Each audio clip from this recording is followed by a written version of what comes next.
Persona 5 Roll is my favourite game of all time. The way I found out about Persona is through Smash Bros. When Joker got added, I always thought he looked cool, so I wanted to know more about him.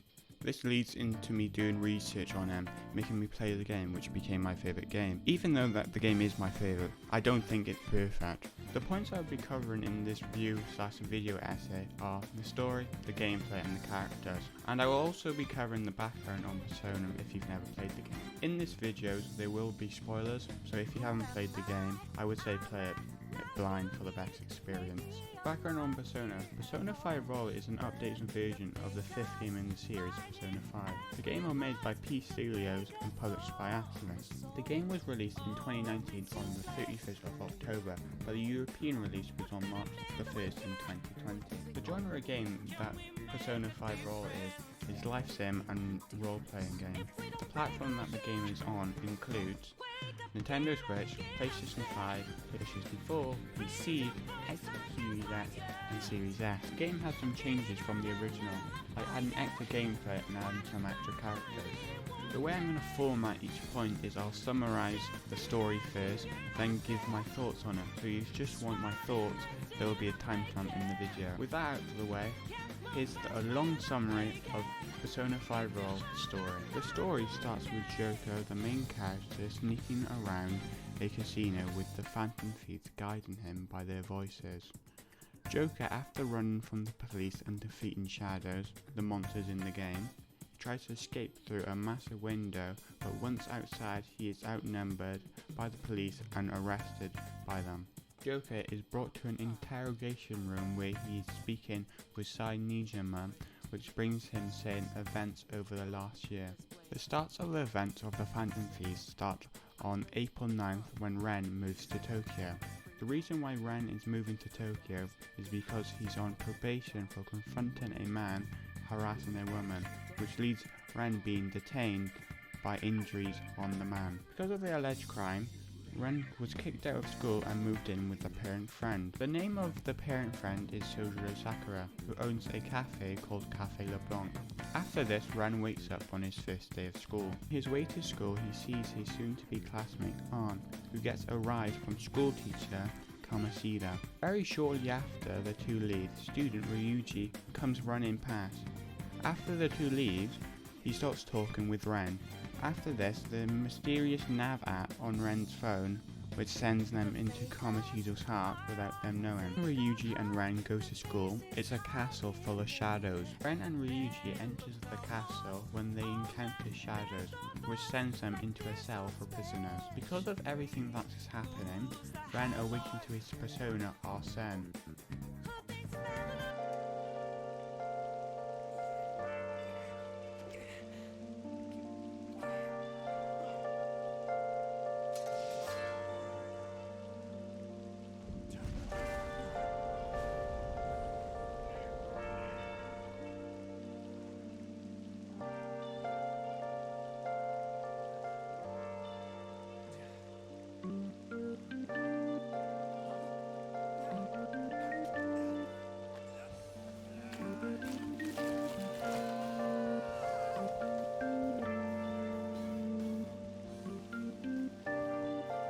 Saving himself and Ryuji. While trying to escape, they encounter another prisoner called Morgana, who is a cat-like creature, which makes a deal with them to help him, and in return he'll teach them about the metaverse. After meeting Morgana, Ryuji and Ren escapes the castle, which they learn is Kamasida's palace. I'm gonna pause here just because I've gone through a lot of things and I would like to explain a bit, so if you're new to the game you understand what's happening. If you don't care, you can skip. Right, the metaverse is the realm of cognition. So palaces are when people's desires become evil and distorted. For example, Kamasida's palace is a castle because he sees the school as his castle. The way that people are in Kamasida's palace is the way he sees them. Personas are basically Pokemon, that's the best way to think about it. But personas are your inner personality, but they're Pokemon, and that's how everyone really thinks about them. I hope that explains it. Let's unpause and continue with the story. Next few days, Ren is living as a normal student, but him and Ryuji goes back into the palace to find clues of Kamoshida's evils. During exploring the castle, Ryuji awakens to his persona, Captain Kid.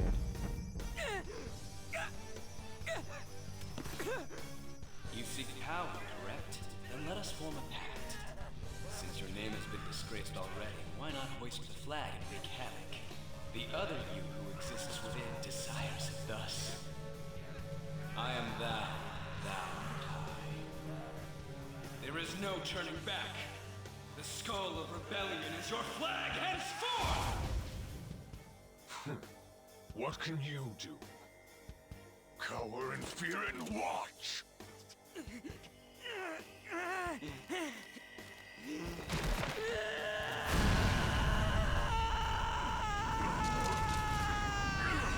After the second time of going into the palace, they want to stop Kamoshida. This then makes Morgana tell them that in every palace there is a hidden treasure, which is the core of the palace. We will make the palace disappear and also create a change in heart of the owner of the palace. But they are unsure if they should do it because it could kill Kamoshida.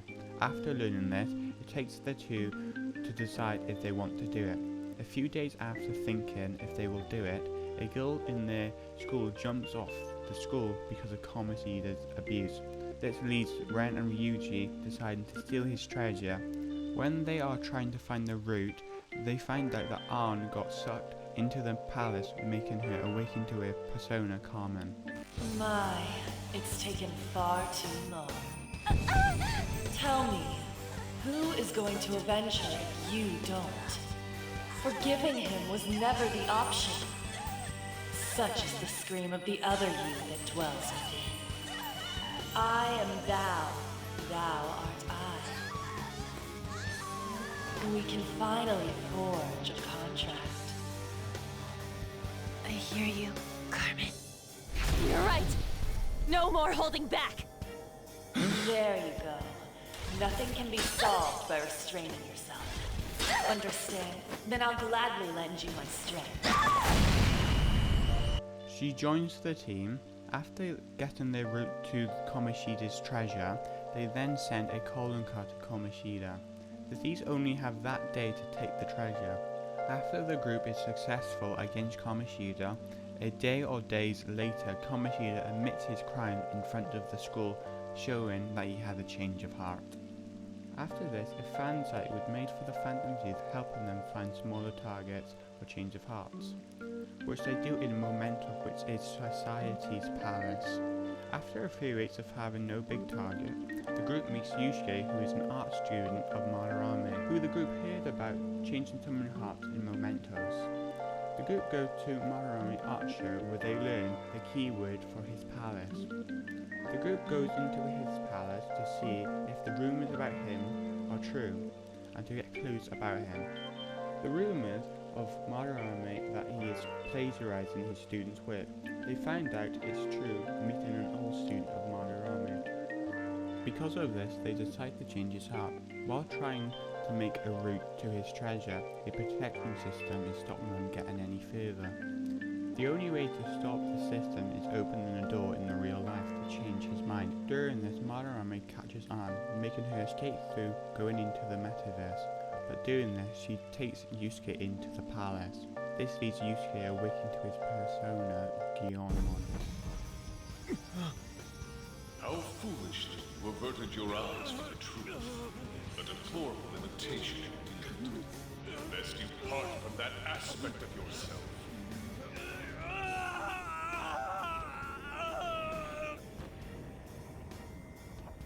Let us now forge a contract. I am thou, thou art I. The world is filled with both beauty and vice. It is time you teach people which is which. Very well. Come. Goemon! After his awakening, Yusuke joins the team and helping them change Marame's heart. After this, the treasure was found. The group sends a calling card to Madarame so they can steal his treasure. After stealing his treasure, Madarame admits his crime on television. Days later, Student Council President of Shujin, Makoto, finds out the identities of the Phantom Thieves. Because of this, she blackmails them into uncovering a criminal ring that are messing around with students. After Ren learns the identity of the leader, Kansuhiro, when the group meets Kansuhiro in person for the first time, it leads them to discovering Kansuhiro's palace. During their first look at the palace, Makoto awakens to her persona, Jonah. Have you decided to tread the path of strife? Yes. Come to me! Very well. Let us proceed with our contract at once. I am thou. Thou art I. You have finally found your own justice. Please, never lose sight of it again.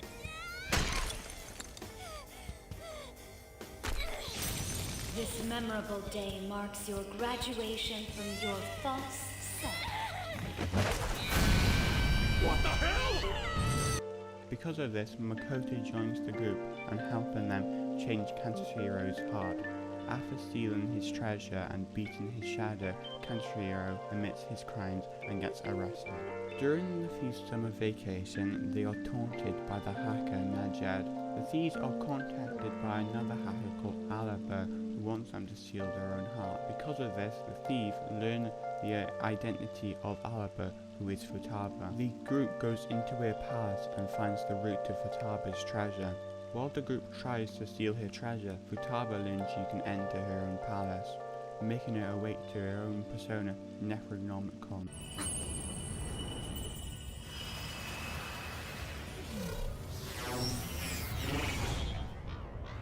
What is that? Huh? Whoa!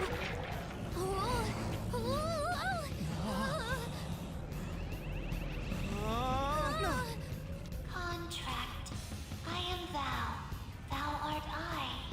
The forbidden wisdom has been revealed. No mysteries. No illusions shall deceive you any longer. Futaba! I'm okay! Look at that. Please, help me. That's gotta go. Mitsuya joined the Phantom Thieves. After the group changed Futaba's heart, her problem of being a shut-in is over, allowing her to go outside. After their school trip to Hawaii, they encounter Haru, who wants to change her father's heart, Okumura, to end his mistreatment of his employees. After Haru tells the group about her story, she awakens to her persona, Milady. She hadn't awakened to her real power, that's all!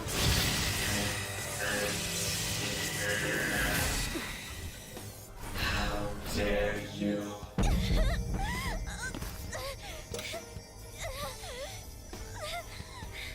I see you finally made up your mind, my dear fated princess. Freedom for you must stem from betrayal. If you still yearn for it now, then you must not err. Now tell me, who shall you betray? My heart has been set. You should know.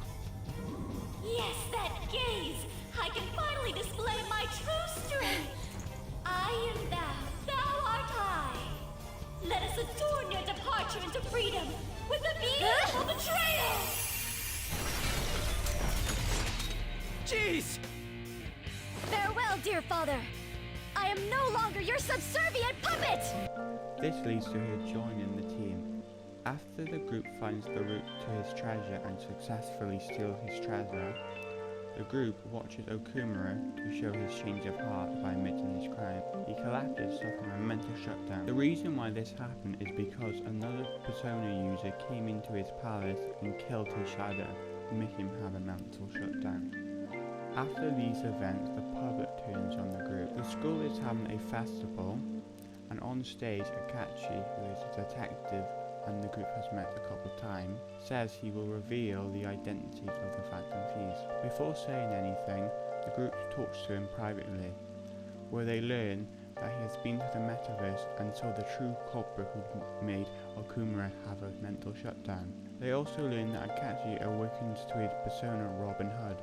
While talking to Akachi, convinces them to enter Side Museum of Palace with Makoto's sister. The group decides to steal her treasure, and using her palace turns out to be a casino. After finding the route to her treasure and successfully against her shadow, when the group is trying to steal her treasure, they make sure that they do everything right so she doesn't have a mental shutdown. Real world police enters the palace. This leads Joker to be taken into police custody, being where the game started. After Ren tells Sai about the event and convinces Sai to take his phone, which she agrees to do, after this she leaves and passes Akachi in the hallway, and going into the room with Ren and killing him. But this was the thieves' plan. By creating a duplicate of Ren in Sai's palace, they were able to use this to trick Akachi. After this, the group realized they've been manipulated by Shido, the man who Ren pushes to lead him to get his record. This leads the group to change his heart. After searching around his palace for his treasure, they find the real Akachi in his palace, who confronts them. This fight leads the thieves to learn Akachi's true persona, Loki. After being successful against him, Shido's cognitive version of him kills Akachi for letting him down. After this, they find the route to Shido's treasure, they send a calling call to Shido, then steal his treasure. After this, Shido admits his crime on the television, but no one is saying anything about it. This leads them to go into Mementos to change everyone's heart. This leads them to learn that the Holy Grail is controlling the public. They are unsuccessful in beating the Holy Grail. They now learn that the metaverse and the real world are being fused together. As this is happening, the thieves are getting erased because the public is forgetting them. Ren awakes in the Velvet Room after being erased. After waking up, Ego, who Ren has met a couple times, starts to order Ren's death, which does not happen because of his two gods, Caroline and Justine. They realize that their duty is to rehabilitate him. This turns them into Lazarus, which reveals that Ego was an imposter all along and has created all the events which has happened. This puts the fake Ego to give Ren a choice, allowing him to control humanity and Ren to become his assistant. This will mean the real world will go back to normal, but people will be able to think for themselves. The second option, refusing to assist him. Ren refused to assist him, making the fake Ego leave and become the Holy Grail. After this happened, Lazarus says that the rest of the thieves are in the Velvet Room jails. After Ren frees the rest of the group go on their last mission to fight the Holy Grail. So they travel back down to the depths of Mementos, meeting the Holy Grail once again. But this time it transformed into God of Control. The group battle their way to him when they nearly defeat him using his ray of control. But this creates Ren to awaken to his full persona, Santal, which helps them defeat the god. Because of this, the metaphor collapse. This is where Persona 5 ends, with everyone saved, but this video is on Persona 5 Royal. To do the extra part of Royal, you need to max out Maruki's Confidant. So, the third semester story is this. After the group beats the god, the metaverse has not collapsed and everyone's life is perfect. With Magona's turning into a human, Ryuji's leg was never broken, Ann spending time with Shiho, Yusuke is still working under Mararame, Futaba mother is still alive, Haru's father is also still alive, and Akachi, who is also still alive. When in Maruki's palace, they learn that Kasumire is actually Surumare, who is the youngest sister of Kasumire but died after a car ran her over with Surumare watching. This sends Surumare to go to Maruki for therapy, but makes Maruki use his powers to make Surumare think that she is Kasumire to stop her trauma. After learning this, Surumare sides with Maruki. Ren meets Maruki in his past, with Maruki asked to live with this world for a few days, which Ren agrees. After Ren decides that he does not like this world, he decides to try and wake up the thieves to help him. After he successfully wakes up the thieves, go into Maruki's palace and defeat him, turn the world back to normal, finishing the game. Okay, I know that probably felt long, and people who skipped that, hello, we're back, you know. So I'll go into my thoughts of the game now. I'll go with positive, negative, and some stuff I mixed on. I hope this feels a little bit more human, like I'm talking to you, because I probably felt like I was reading stuff, which I was, you know, I was just reading it. So yeah, the positives. The positives, I think, the first positive is the themes. You know, the themes around rebellion and freedom is great. Because, you know, I guess in society, you know, maybe in Japan, I don't really know, maybe needed this, you know, showing issues and stuff and that. You know, the experience you have with the game, you know, with like the characters, you know, you do get attached to the characters. They do feel like your friends, you know, after you finish the game. You will kind of be nostalgic about, you know, the games like you lost your friends or you moved away. The negative. I think the first negative for me personally is the fact that they show you like the next villain. I understand it's not that big of a game, like big of an issue, sorry, but I would like them to just maybe hint at it, because I feel like it kind of like takes you out when you're doing, you know, you're talking to the thief and but you know who you're going to target and stuff. So it kind of like takes you out of the character. The next narrative, I think, is like how the thief talk about the villains, if you understand, like how Ryuji talks about what they're doing. Yeah, I think it's just annoying, you know. I understand it's meant to be like kind of anime-y, but I think it's just annoying, you know. It's like, it makes you cringe, you know. A lot of the time when the characters speak, you do kind of cringe. Yeah. The thing that I'm kind of mixed on is the length. You know, the game is very long, you know, it's 100 hours, you know. I think it's kind of okay, you know. I do think they obviously milk it a bit, you know. They do elongate stuff with like fake choices in games and stuff like that, and, you know, X and Y and Z. But, you know, there's obviously a lot of reading and stuff, which, you know, I'm not the biggest fan of. But I think it's okay, you know. You should know when you're going to a Persona game, there's going to be a lot of reading, it's going to be long, so just, you know, you should be expecting stuff like that in a Persona game. Okay, with that all out of the way, let's move on to the gameplay. The gameplay of Persona is divided into two types of games: RPGs and life sim. I'll start with the fun part, the RPG, the combat side. Game combat is turn-based, but it's very layered with many elements. For example, each shadow has a weakness, allowing you to do a one more move if you hit their weakness.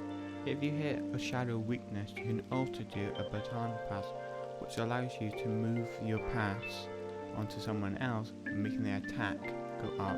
If your baton pass goes through your whole team, the attack goes up to the most it can, and there's no SP usage, making it a free hit.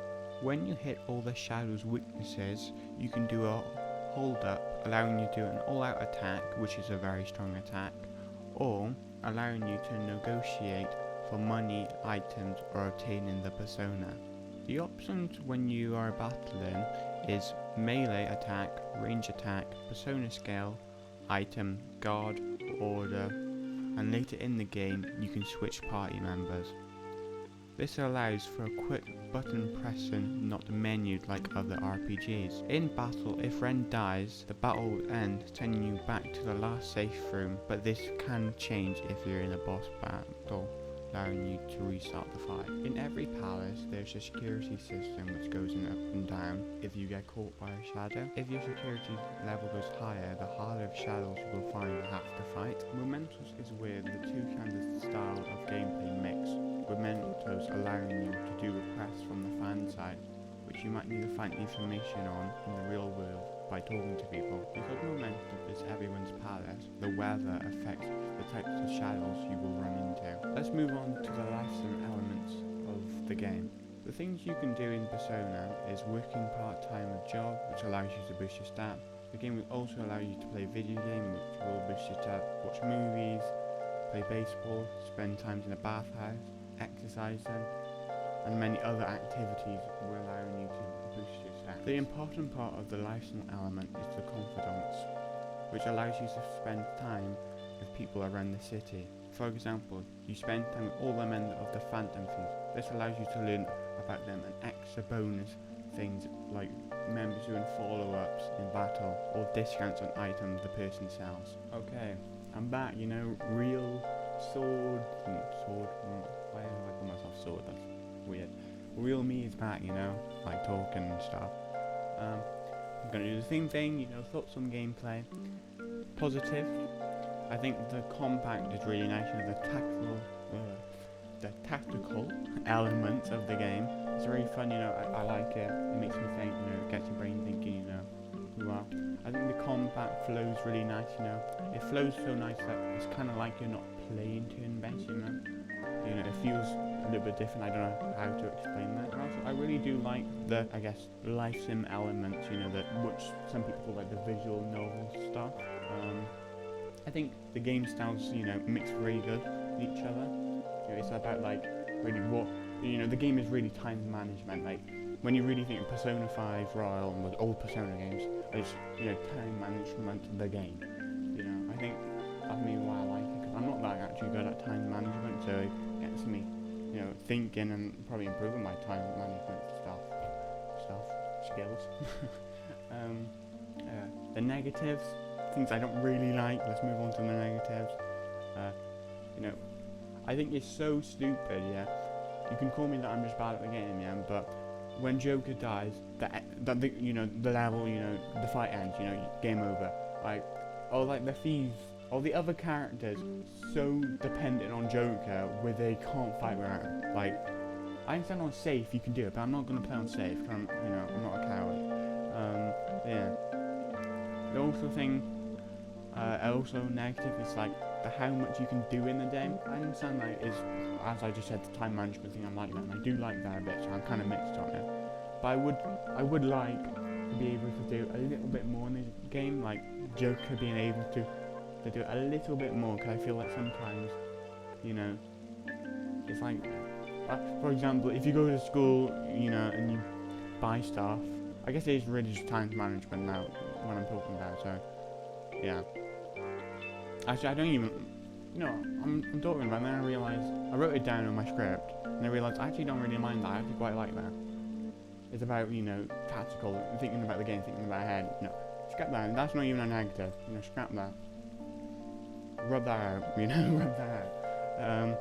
And the next note, I do believe this one is, in Royal, how easy the game is, you know. I'm not expecting, you know, Elden Ring type of, you know, difficulty here, but, you know, you don't want to challenge a bit, you know. I think that's why everyone hates Okumura's Palace, because, you know, it changes the style, you know, X, Y, and Z, you know, it's harder, people can't just, you know, walk past it. But, you know, it's a boss battle, you know, it is meant to be hard, you know, it is a boss battle, you know, that's kind of the point of them. But yeah, but I would like the game just, you know, difficulty, you know, like for example, like when you're playing on the hardest difficulty, the game is easier than hard. So like, yeah, I think you know, the games, you know, they can make it a little bit harder, but I'm not overly complaining, you know. I'm gonna talk about the characters now. I'm only gonna cover the characters, and I'm not gonna do any summary on the characters or anything. I'm just gonna tell you what I think of them. I'll start with Ryuji, which is my second favourite character. Overall, I quite like Ryuji. I think he's an okay character. I like his style, I like his design. I think he's alright. The only thing that annoys me about Ryuji really is the way he talks. I don't think it's accurate of how the kids talk, you know. The way he says it just makes me cringe, and it's annoying, you know. And it kind of deads the story, you know. It takes me out of the story when it happens. You know, when he's talking like that, it's like, I wish you could talk a little bit more mature. Next character I'll do would be Arn. Arn is alright. Overall, I don't really mind Arn. I don't really have much to say about Arn. I guess she's just there for me. Yeah. Yusuke. I like Yusuke a lot. I think he's alright. I know this isn't good analysis, and yeah, he's alright, but I don't really have much to say. I don't dislike him, I don't love him. I just think I don't really have many strong emotions about him. I think the way he talks can be a bit annoying, you know, the artsy and stuff, but overall I think he's good. The design of him good. I think the designs of all the characters are pretty good. Makoto. Overall, I think Makoto's a very good by the story of Makoto, by getting pressured by, you know, his sister and stuff like that. I think it's very realistic of showing how it like gonna happen in real life. Utaba, I know this probably isn't the most interesting thing to listen to, but I like it. You know, the shy, you know, his story in the game is pretty good. Yeah, that's really it. Like overall, I think her personality is good, and the language she uses, you know, the way she speaks is not annoying. She's not overly, you know, that annoying in the game. Haru, I think Haru is a good character, but unfortunately, I don't think the game allows you to see it. You know, you don't allow it to develop the character enough because she's so late in the game. So I think she's good, but there's not enough development in the story for Haru. Morgana is just the typical, you know, JRPG type of character. He's just really there to sell plushies and stuff. I think he's gonna be a bit annoying, you know. He's basically the main character because you can't speak. But yeah, I guess he's okay. I don't really hate him. I think he's okay, but he can be a bit annoying at times. The Thieves as a group, I think them as a group, I think you can tell that they're friends and they're close and the interaction feel natural and stuff. But I think you can tell that they feel more like teammates, not friends. I understand, like, if you're gonna go off the Persona series, the best team/friends group is obviously the Persona 4 one. I think they do miss that kind of friendly aspect to them, but I think you can tell that they are friendly with each other. But I don't think they're the most friendly. I think Kachi, who's my favourite character, I really like his personality. I really like his persona design. You know, I think his story of being like the opposite of Joker is really nice, interesting, adds a lot. And also I love his confidant, you know, in Royal, where you have to fight him, and yeah, I think it's great. I think he's top tier. I think he's top tier. Sai, I think Sai is alright. I think she's good. She's, I guess, one of the only good police detectives in the game. I also think her story of showing, like, being stressed with Makoto and stuff like that can show, like, the parent role that you can get. As Jojuro, overall I think he's alright. I think he's a good parental character for Ren. I like his, you know, personality of being, you know, more, I guess, masculine by not showing as much of emotion, but you can tell he's caring and stuff like that. Yeah, so he's alright. The villains, I'm just gonna put the villains all into one. Overall, I do like the villains as characters, but I don't like how they're all evil, if you understand. I would like them to be more like Maruki, where, you know, you can actually question if the thieves are doing the right thing and stuff like that, because it's unlikely in real life, when they're tackling like society issues, that people are not, like, you know, doing this just because they're fully evil. Like, there probably has to be a reason for it. Yeah, and then with like the story of the thieves questioning if they're doing the right thing, with the villains, I think there's no like way you can even question it, because they're all evil. Like, they're all like stupidly like cartoon villain type thing. So yeah, I think the best villain is Marky because of that reason of being able to question and if you're doing the right thing. Tsurumure, sorry, I can't pronounce her name. Tsurumure, sorry. I like her, but I feel like she's too kind. I know that sounds weird, that she's nice and stuff, but I feel like she's too kind. I feel like the game is making you wanting to like her because she's that added character, so you want to like her and stuff. But overall, I think she's a good character. I think she's alright.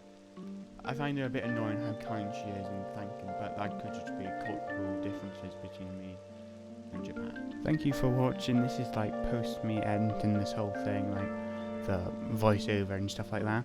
So I do realise, I think I've said it many times in the video, that it's quite boring to listen to. It feels like you're listening to somebody's speech in school. But yeah, so thank you. Please like, comment. This whole project was for like a school project, so that's why I didn't like swear or anything. So I was gonna make more. I would have made more jokes and stuff, but you know, it's for school and stuff, so you don't really want to cross any boundaries. But since, you know, this video was probably a little bit boring, I'll add some pictures of cats. There you go, so you get something out of the video. Thank you for watching. I do appreciate it, because you'll be going to a college document with your name in it and your IP address. to hack all your stuff. That's obviously a joke. Yeah, but anyway, thank you.